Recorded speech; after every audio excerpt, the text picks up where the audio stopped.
Welcome to episode 8 of DBHomes4Hope, where we take you from a distressed renter to a confident homeowner. I'm in my new era.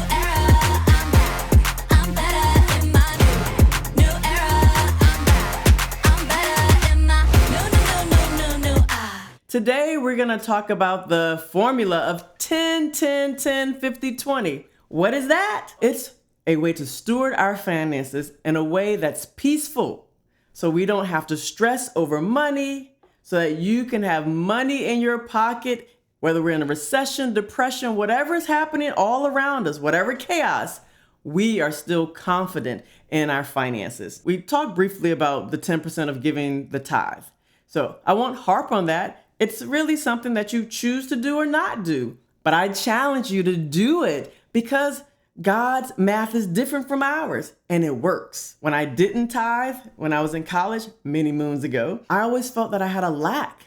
But as soon as I started tithing, I just felt like the windows of heaven opened up. So don't take my testimony. I want you to try it for yourself. So the first 10% is to tithe.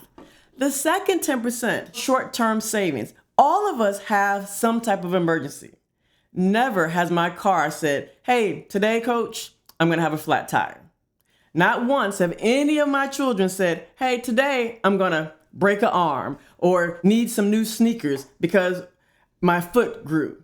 None of that stuff happens, but I have to plan for an emergency. I want you to do the same thing. So the first 10% in our formula of 10, 10, 10, 50, 20, give away the first 10%. If you're unchurched, just give it away. Find some organization where you feel passionate about and give it away. The second 10% short-term savings. That's really for if it's something that's in the next year to 18 months, short term.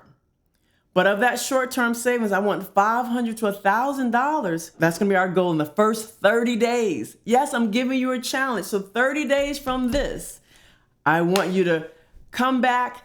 Hey, did you reach your goal of $500 to $1,000? 10% of your income. So if my income is a modest $1,000 a month, 10% of that is $100. So could I get to that $500 in 30 days with just that 10%? The answer is no. But I gave you some ways previously to sell some things, to maybe look at your budget and reduce some expenses.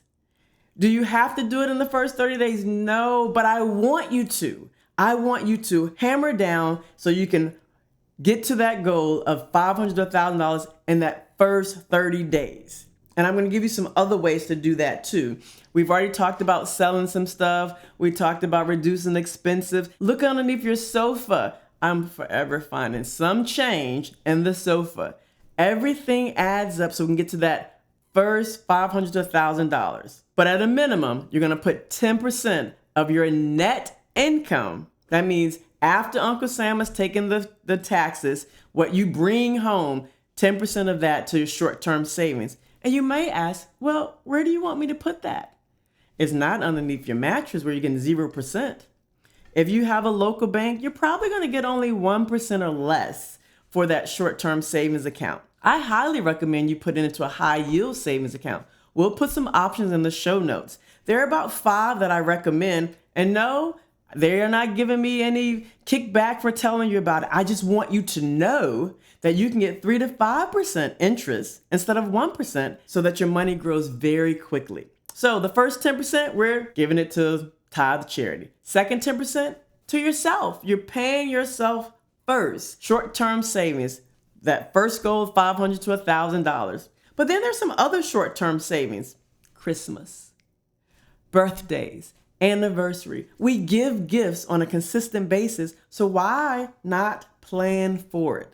So after we've reached that short-term savings goal of $500 to $1,000, we're going to continue to give ourselves 10% with every dollar that we receive, even after we've reached the short-term savings emergency fund goal. But the third 10% is for our long-term savings.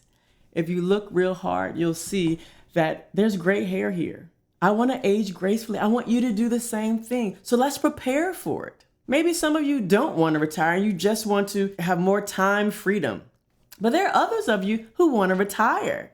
And I want you to plan for those things. If your employer If they have a retirement savings plan like a 401k or 403, save up to at least the match. And if that's 3%, great. But ultimately, I want you to get to 10% in a long-term savings account for retirement, for college savings for your child, for whatever your long-term beyond 18 months. Because we just talked about the second 10% is for the short-term savings. That is emergency fund, Christmas, those things that are going to happen in the next, 1 year to 18 months. The third 10% is for the long term. So if you're in the military, the thrift savings plans. If you're a civilian, we talked about the 401k, those type things. And then we're going to get to our 50% of living, your day-to-day, your groceries.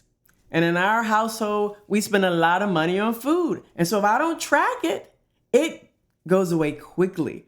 And that's why I want you to track your 50% of living, groceries, children's activities, gasoline for the car, those things that even when you are completely debt-free, you still need to live. Things that are in your control. Aging is not really in our control. Either we're going to age gracefully until we expire, or we're going to expire. There's no real in-between for that. It's your choice to actually give the 10% tithe/charity, which is your first 10%, or not. But I'm just telling you from personal experience. I know that I have more bounty when I follow God's plan. I want to read to you a simple verse, very simple. It's in Proverbs. It's chapter 10, verse 22. The blessing of the Lord makes a person rich, and he adds no sorrow with it. So that's one version, and that's the one that I want you to really get into, because if my car or my house or whatever recreational things that I have add sorrow to my life, I know that they're not from the Lord. And I want what he has, those good gifts he has for me. That's why I'm challenging you to give 10% of your income away. Now, I tithe on my gross, but you choose. 10%, give it away. 10%, keep it. Short-term savings from the net after taxes, 10%. The third 10%, long-term savings, preparing for retirement. Go up to at least the match that your employer will offer. And if they don't offer a match, no worries. Still save it because you want to age gracefully. And then 50% on living, those basic expenses that you have control over. And then the final is that 20% of debt. We want to get that down to zero, but no more than 20% of our income. So that gives us the whole 100%. 10, 10, 10, 50, 20. So I hope you've enjoyed this episode. I want you to go and apply these principles. They're very simple. On the next episode, I'm going to get a deep dive so we can talk in more depth and give you options on how to live in that 50% of living and then also reduce that debt to 20% and below. Hit like and make sure you subscribe. This is episode 8 of DB Home for Hope.